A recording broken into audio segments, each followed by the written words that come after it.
Dopo la pioggia e gli allagamenti a Mestre e dintorni inizia la conta dei danni anche nella zona della Bissuola, una delle più danneggiate. Questo è il segno del 1984 che è stato il primo allagamento. Dopo hanno fatto dei lavori nel parco, delle condutture e quello un po' risolto parzialmente. Questo è il segno di ieri. All'indomani i residenti continuano a lavorare nei garage, ma non solo. Molti condomini in questo momento stanno svuotando garage, pulendo garage, perché non dimentichiamo che l'acqua che è venuta su e dai tombini e anche dal parco non è acqua piovana, ma è l'acqua dell'impianto fognario che diciamo le tubature non sono riuscite a smaltire, quindi c'è anche un problema appunto di sanità pubblica in questo momento. Arriveranno a sanificare i garage, il tutto a spese nostre e come dire, andiamo avanti e teniamo presente che è la terza volta in 2 anni che questo condominio va sotto, non solo con l'evento eccezionale di ieri, ma anche altre 2 volte dove non ha fatto così tanta notizia, ma come dire, per noi è sempre un grosso disagio.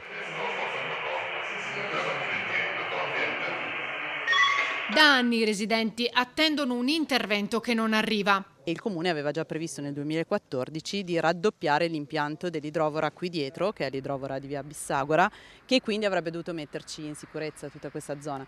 Purtroppo però dal 2014 la giunta successiva poi ha deciso per altre priorità, ha spostato i finanziamenti su un'altra idrovora in un'altra zona e da allora noi attendiamo e periodicamente, come diceva Filippo, andiamo sotto. Andare sotto per noi non è solo buttare via le cose dei garage, che uno dice mazza mettetevele in atto e non rompete, ma questo condominio ha 5 scale con 5 ascensori a piano campagna, per cui vanno le fasce ascensori si riempiono e quindi avete quello che vedete, cioè 70 appartamenti abitati anche da fragili e persone anziane che non possono più muoversi per giorni finché la cosa non si sistema. Tutto questo ovviamente a spese nostre perché sono tutti interventi di manutenzione straordinaria. I soldi per effettuare le opere necessarie ci sarebbero, evidenzia il consigliere Gasparinetti. Abbiamo un avanzo di bilancio lì per 28 milioni di euro, 50 milioni di euro donazione al Qatar, 23 milioni di euro legge speciale.